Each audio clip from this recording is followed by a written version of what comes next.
Channel हक की आवाज। पैराडाइज फंक्शन पैलेस महबूब नगर। कांग्रेस पार्टी हुकूमत के 100 दिन मुकम्मल होने के मौके पर रुकन असम्बली महबूब नगर एनएम श्रीनिवास रेड्डी ने आज एमएलए कैंप ऑफिस में मीडिया से बात करते हुए वाज़ेह किया कि मेरा मकसद आवाम की ईमानदारी के साथ खिदमत करना है। एनएम श्रीनिवास रेड्डी ने कहा कि महबूब नगर हल्के के आवाम का कर्ज उतारने के लिए हर लम्हा काम करूंगा जिन्होंने मुझे जिताया है। उन्होंने कहा कि जो भी आवामी मसाइल हैं मेरे इल्म में लाया जाए, मैं इन्हें जल्द अज जल्द हल करूंगा। उन्होंने इस मौके से कहा कि गृह लक्ष्मी स्कीम के तहत 200 से कम यूनिट लेने वालों को इंतखाबी ज़ाब्ते ख़त्म होने के बाद सिफर बिल मिलेगा, किसी को परेशान होने की ज़रूरत नहीं। महबूब नगर में 10,000, हुनवाड़ा में 7,000 और महबूब नगर में 14,662 अफराद को गृह ज्योति स्कीम के तहत सिफर बिल मिलेगा। मजीद कहा कि महबूब नगर ज़िले को न सिर्फ तालीम बल्कि स्किल डेवलपमेंट में भी तरक्की देने के इरादे से 20 करोड़ रुपए से स्किल डेवलपमेंट सेंटर शुरू किया जा रहा है। उन्होंने कहा कि पेशा वाराना और तकनीकी तालीम की तरक्की के लिए 2 ITI कॉलेजों को 7.7 करोड़ फंड्स मंजूर किए गए हैं। उन्होंने कहा कि अमृत स्कीम के तहत महबूब नगर ज़िले में 70% मरकजी फंड्स और 30% रियासती हुकूमत के फंड्स से 216 करोड़ रुपये फराहम किए जाएंगे। इसी तरह उर्दू घर की 5 मंजिला इमारत की तामीर के लिए 15 करोड़, शादी खाने के लिए 25 करोड़ और मौलाली गुट्टे के करीब तमाम मज़ाहिब के लोगों के लिए 5 एकड़ अराजी कब्रिस्तान फराहम किया जाएगा। इसके अलावा मरने वालों के आखिरी सफ़र के लिए SDF फंड से 2 गाड़ियों का बंदोबस्त करने का वादा किया और कब्रिस्तान तक सड़क के साथ साथ बोरवेल और एक शेड भी बनाया जाएगा। इस मौके पर TPCC के general secretary Vinod Kumar, CJ Benhur, Saadatullah और दीगर मौजूद थे। మా ప్రభుత్వం వచ్చి 17వ తారీఖు 100 రోజులు పూర్తవుతుంది. 100 రోజుల్లో రాష్ట్ర ప్రభుత్వం ఇచ్చిన మేనిఫెస్టోలోని 6 గ్యారంటీలను ఒక్కొక్కటిగా అమలు చేస్తూ ఉంది. ఫ్రీ ట్రాన్స్పోర్ట్ అమలు చేసిన మహిళలకు 500 రూపాయలకు సిలిండర్ ఇనిషియేట్ చేసినాం. ఇందిరమ్మ ఇండ్లను కూడా ప్రారంభోత్సవం చేసుకున్నాం. 10 లక్షల రూపాయల ఆరోగ్యశ్రీ కూడా ఉత్తర్వులు ఇచ్చినాం. హాస్పిటల్స్లో ఎన్రోల్మెంట్ జరుగుతూ ఉంది స్కీమ్లో. ఉద్యోగాలు ఇస్తామని చెప్పినాం. ఆల్రెడీ 30,000 ఉద్యోగాలు ఇచ్చినాం. నోటిఫికేషన్స్ ఇస్తూ ఉన్నాం. ఇంకో 30,000 ఉద్యోగాలకు నోటిఫికేషన్స్ ఇచ్చినాము, కొన్ని ఇవ్వబోతూ ఉన్నాం. తెలంగాణలో స్వేచ్ఛాయుతమైన ప్రజా పరిపాలన కొనసాగుతుందని హామీ ఇచ్చినాం. స్వేచ్ఛగా అపోజిషన్ పార్టీలు సైతం తమ కార్యక్రమాలు ఎటువంటి నిబంధన లేకుండా చేసుకుంటున్నారు. ధర్నాలు చేసేటోళ్ళు ధర్నాలు చేస్తున్నారు, ప్రెస్ మీట్ పెట్టేవాళ్ళు ప్రెస్ మీట్ పెడుతున్నారు, ప్రభుత్వాన్ని ప్రశ్నించేటోళ్ళు ప్రశ్నిస్తున్నారు. ఎటువంటి నిర్బంధం లేదు.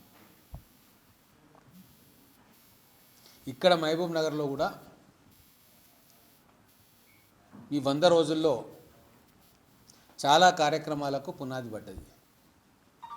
ముఖ్యంగా మహబూబ్ నగర్ జిల్లాను, నియోజకవర్గాన్ని ఎడ్యుకేషనల్ హబ్గా తీర్చిదిద్దాలి.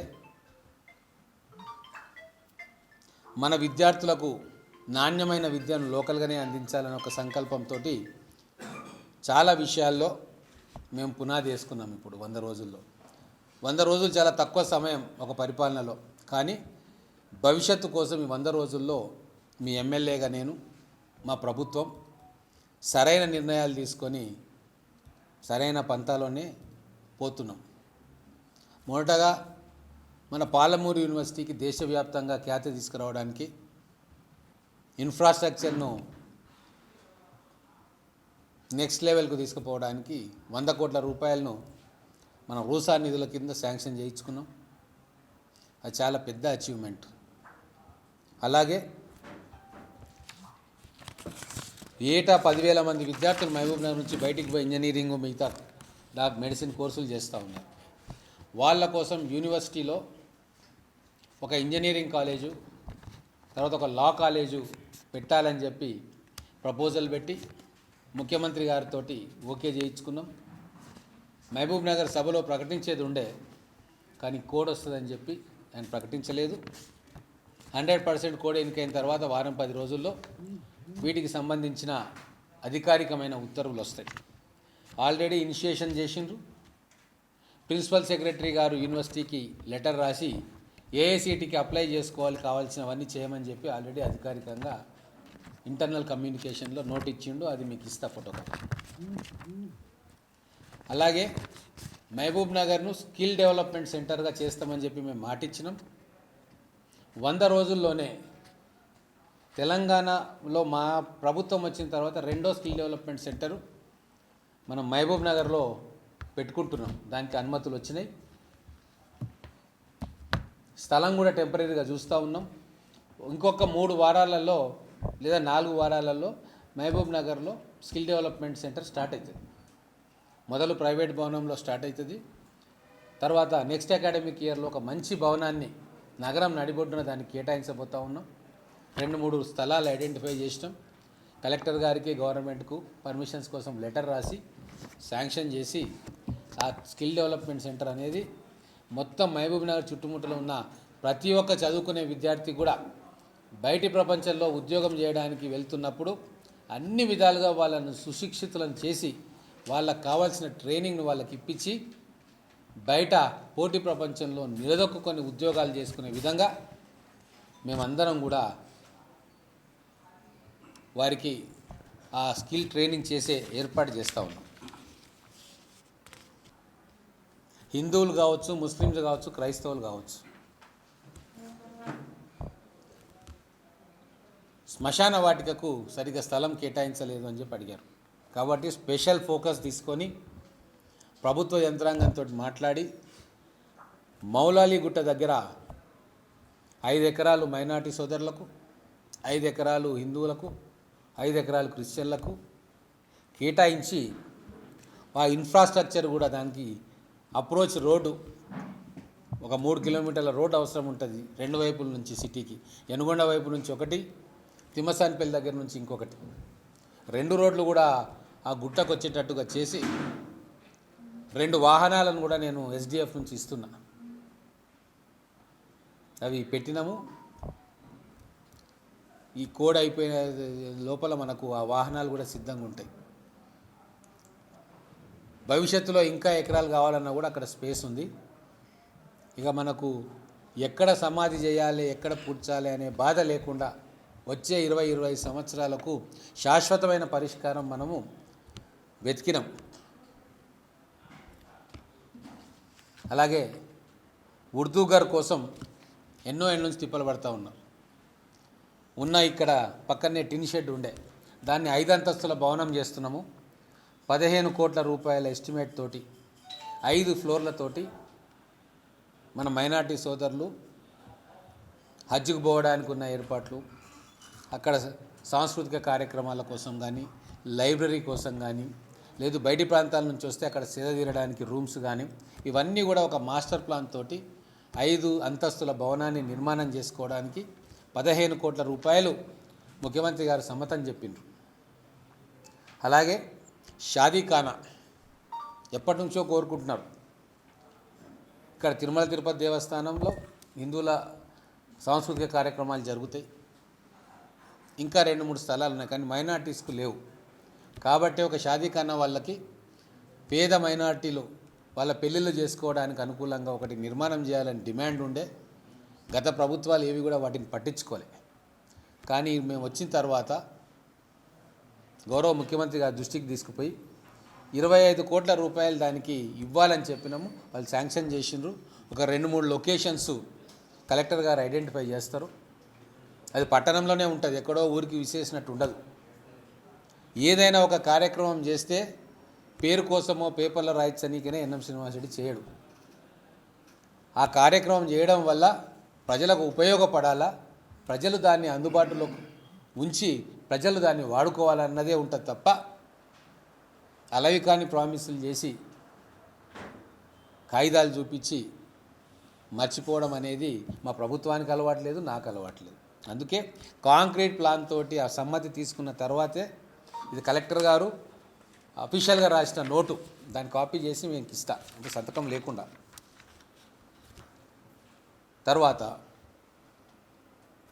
వృత్తి విద్య సాంకేతిక విద్యకు మన మహబూబ్ నగర్ పిల్లలకు మంచి విద్యను అందుబాటులోకి తీసుకురావాలని చెప్పి మనకున్న 2 ఐటీఐ కాలేజీలకు ఒక్కొక్క కాలేజీకు 3.87 crores శాంక్షన్ చేయించి వాళ్ళ ల్యాబ్స్ కానీ ఇన్ఫ్రాస్ట్రక్చర్ కానీ ఇంప్రూవ్ చేసుకోవడానికి 2 కాలేజీలకు 3.87 crores ఒక్కొక్కటి, అంటే 7.75 crores మంజూరు చేసినాం. టెండర్ కూడా చేసింది. స్కిల్ డెవలప్మెంట్ సెంటర్ మనకు వచ్చింది. దాంతోపాటు 20 కోట్ల రూపాయలు ఆ సెంటర్ కట్టుకోవడానికి కూడా మన బహిరంగ సభలో కోమటిరెడ్డి వెంకటరెడ్డి గారు మాట్లాడిండ్రు, కానీ ప్రెస్ దాన్ని క్యాచ్ చేయలే. Skill development centre national academy of కన్స్ట్రక్షన్లో ఉన్న నిధుల నుంచి స్కిల్ డెవలప్మెంట్ సెంటర్ను మహబూబ్ నగర్ నడిబొడ్డున కట్టబోతా ఉన్నాం. 20 కోట్ల రూపాయలు దానికి కేటాయించింది మంత్రి గారు. దానికి కావాల్సిన డాక్యుమెంటేషన్ కూడా తయారవుతూ ఉంది. తర్వాత మహబూబ్ నగర్లో డ్రైనేజ్ పరిస్థితి ఎట్లుందో అందరికీ తెలుసు. అమృత్ స్కీమ్ కింద కేంద్ర ప్రభుత్వము రాష్ట్ర ప్రభుత్వం 30% షేర్ రాష్ట్ర ప్రభుత్వము, 70% షేర్ కేంద్ర ప్రభుత్వం. ఈ సెంట్రల్ స్కీమ్స్ పూర్తిగా ఉపయోగించుకోవడంలో బీఆర్ఎస్ ప్రభుత్వము విఫలమైపోయింది. కాబట్టి గౌరవ ముఖ్యమంత్రి గారి ఆదేశాలతోటి ఎక్కడెక్కడైతే మ్యాచింగ్ గ్రాంటు రాష్ట్రం ఇవ్వాలనో వాటన్నిటిని కూడా మేము తూచా తప్పకుండా ఇస్తాం. కేంద్రం నుంచి వచ్చే ప్రతి రూపాయిని కూడా తీసుకొచ్చి సద్వినియోగం చేస్తాం. ఆ క్రమంలో భాగంగానే చాలా ఉన్నాయి పేకమేడలు, అది చేస్తాం ఇది చేస్తామని. కానీ గ్రౌండ్ కావాలి కదా, అడ్మినిస్ట్రేటివ్ శాంక్షన్స్ రావాలి, టెండర్ ప్రక్రియ పూర్తి కావాలి, కాంట్రాక్టర్ ఎన్నుకోబడాలి, కాంట్రాక్టర్ భూమి పూజ చేయాలి, కాంట్రాక్టర్కు నిధులు ఇవ్వాలి, తర్వాత కన్స్ట్రక్షన్ అవుతుంది. మాటలు చెప్పడం చాలా ఈజీ, కానీ దాన్ని చేతల్లోకి తీసుకురావడం చాలా కష్టం. కాంగ్రెస్ ప్రభుత్వం ఆ పని చేయబోతూ ఉంది, చేస్తుంది. ఎలక్ట్రిసిటీది కూడా మహబూబ్ నగర్ పట్టణంలో గృహజ్యోతి కనెక్షన్ ఎలిజిబిలిటీ కోసం మున్సిపాలిటీ సిబ్బంది కావచ్చు, ఎలక్ట్రిసిటీ సిబ్బంది కావచ్చు, మహబూబ్ నగర్ రూరల్ మండలంలో 24,000 మంది డొమెస్టిక్ కన్జ్యూమర్స్ ఉంటే 14,000 మంది ఎలిజిబుల్ అయ్యింది. రఫ్ ఫిగర్ చెప్తున్నా నేను. దాంట్లో ప్రూఫ్స్ ఉన్న వాళ్ళు 10,000 మంది. సో ఆ 10,000 మందికి మహబూబ్ నగర్ మండలంలో రేపు ఈ ఎలక్షన్ కోడ్ అయిపోయిన తర్వాత 0 బిల్ వస్తుంది. వాళ్లకు మేము ఇచ్చిన గ్యారంటీ అమలవుతుంది. హన్వాడ మండలంలో 10,000 హౌస్ హోల్డ్స్ ఉంటే 9,300 ఎలిజిబుల్ ఉన్నాయి. దాంట్లో డాక్యుమెంటేషన్ పూర్తిగా అయి శాంక్షన్ అయినాయి దాదాపు 7,000. ఈ 7,000 ఇండ్లకు ఎలక్షన్ కోడ్ అయిపోయిన తర్వాత వచ్చే మీటర్ బిల్ ఏదైతే ఉంటుందో అది 0 బిల్ వస్తుంది. మున్సిపాలిటీ విషయానికి వస్తే డొమెస్టిక్ కన్జ్యూమర్స్ ఇప్పుడు మున్సిపాలిటీలో 71,000 డొమెస్టిక్ కన్జ్యూమర్స్ ఉన్నారు. దాంట్లో ప్రజాపాలనలో అప్లికేషన్స్ ఇచ్చిన వాళ్ళు 23,000 మంది ఇస్తే దాంట్లో మన అధికారులు ఇప్పటివరకు చేసిన తనిఖీల్లో 14,662 మంది ఎలిజిబుల్ అని తేలింది. ఇంకా కొంతమందికి అప్లోడ్ చేసేది ఉంది. ఎలిజిబుల్ కన్జ్యూమర్ ప్రతి ఒక్కరికి కూడా గృహజ్యోతి స్కీము మా ప్రభుత్వం ఇయ్యనీకి సిద్ధంగా ఉంది. అది ఆ ఇంటి వాళ్ళని కూడా నేను కోరుతా ఉన్నా, ఒకవేళ మీకు 200 యూనిట్ల కంటే లోపల వస్తే మీరు వెళ్ళి మున్సిపాలిటీలో ఎలక్ట్రిసిటీ దగ్గరనో మీ డాక్యుమెంట్స్ కాగితాలు పాత బిల్లులు ఇస్తే వాళ్ళు అప్లోడ్ చేసుకుంటారు. ఇవన్నీ చేసుకున్న తర్వాత రేపు పార్లమెంట్ ఎలక్షన్స్ అయిపోయి కోడ్ తీసేసిన తర్వాత మీకు కూడా 0 బిల్ వస్తుంది. మీరేం అధైర్యపడాల్సిన పని లేదు. ఈ ఒక్క నెల ఓపిక పడితే మిగతా రాష్ట్రంలో మిగతా ప్లేసెస్లో ఎట్లయితే 0 బిల్స్ వస్తున్నాయో మనకు కూడా అదే వస్తుంది. కేవలం మనకు ఎమ్మెల్సీ కోడ్ ఉన్నందుకు మనం సకాలంలో ప్రక్రియ పూర్తి చేయలేకపోతూ ఉన్నాం. పోర్టల్ ఈ మహబూబ్ నగర్ జిల్లాకు క్లోజ్ చేసింది. ఎలక్షన్ కమిషన్ గైడ్లైన్స్ ఆదేశాల ప్రకారంగా ఏదైతే అధికారులు అప్లోడ్ చేయాలనో వీళ్ళకి యాక్సెస్ డినై చేసినారు. అందుకోసం మనకు 0 బిల్ రావట్లే. ఇది కోడ్ వచ్చింది, మనం ఏం చేయలేం. కాబట్టి ఒక నెల రోజులు ఓపిక పడితే ఆ పార్లమెంట్ ఎలక్షన్స్ తర్వాత మిగతా జిల్లాల్లో ఎట్లయితే 0 బిల్ వస్తుందో ఇక్కడ కూడా అదే ప్రక్రియ మొదలవుతుంది. ఇంకొకటి, ఇప్పుడు మనము మాలాంటి వాళ్ళ పని ఇన్ఫ్రాస్ట్రక్చర్ని క్రియేట్ చేయడం, భవిష్యత్ అవసరాల కోసం ఏమేమి చేయాలి అని చేయడం.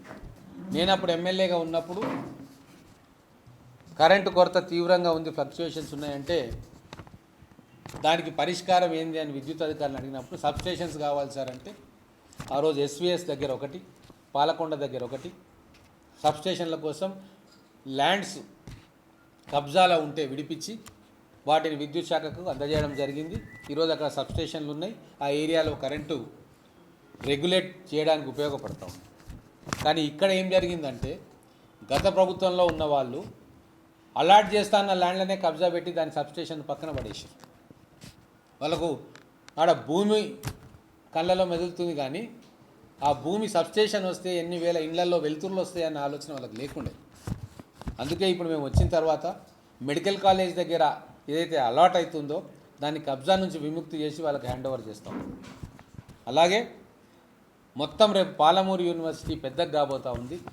యూనివర్సిటీ అధికారులను ఒప్పించి యూనివర్సిటీలోనే ఒక 33/11 kV సబ్స్టేషన్ను ఇవ్వడానికి యూనివర్సిటీని ఒప్పిస్తూ ఉన్నాం.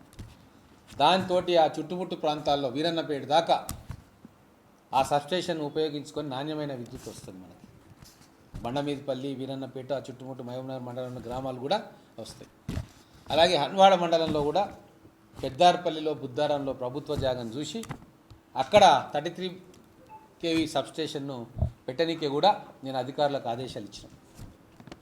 మా ఉద్దేశం అంతా ఒకటే, ప్రభుత్వ భూములలో ప్రభుత్వానికి సంబంధించిన పనులు జరగాలి. వాటిని కబ్జా ఎవరు చేసినా ఊరుకునేది లేదు. ఆ కబ్జా నుంచి బయటికి తీసుకొస్తాం ల్యాండ్. అదే తర్వాత రేపు చాలా పెద్ద పరిశ్రమలు రాబోతూ ఉన్నాయి ఈ మహబూబ్ నగర్ చుట్టుముట్టు ప్రాంతాల్లో, ఈ జిల్లాలో. వాటికి కావాల్సిన ఇన్ఫ్రాస్ట్రక్చర్ను మొదలే అధికారులకు అడిగి ప్లాన్స్, ఎస్టిమేట్స్ తయారు చేపించి ప్రభుత్వం దగ్గరికి పంపే బాధ్యత ఎమ్మెల్యేగా, ఎంపీగా, ప్రజాప్రతినిధులుగా మాది ఉంటుంది. ఆ బాధ్యతను మేము సక్రమంగా నెరవేరుస్తున్నాం.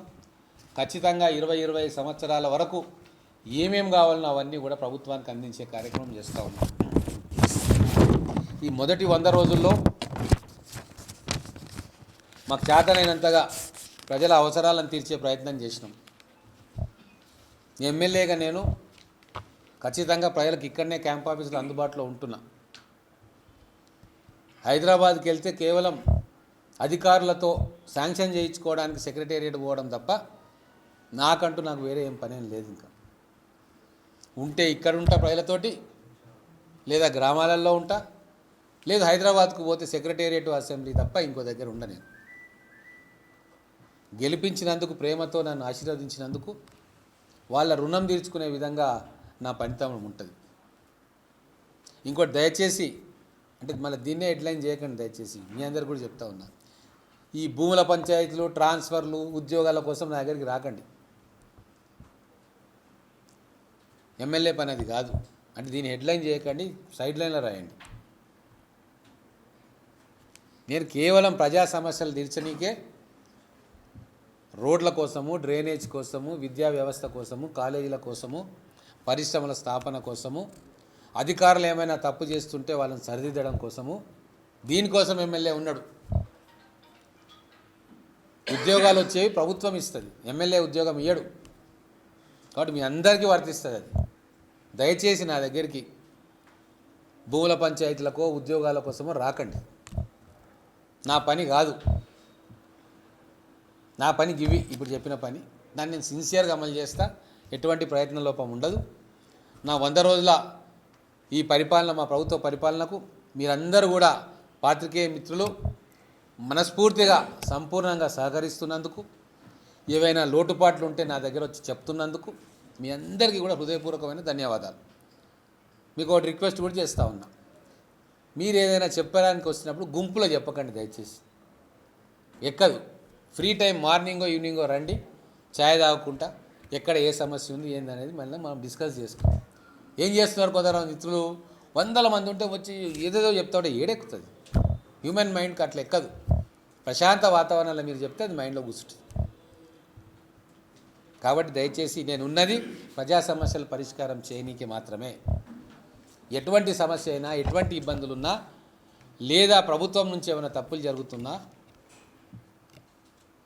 మా దృష్టికి తీసుకురండి, దాన్ని సరిచేసే ప్రయత్నం నేను చేస్తాను.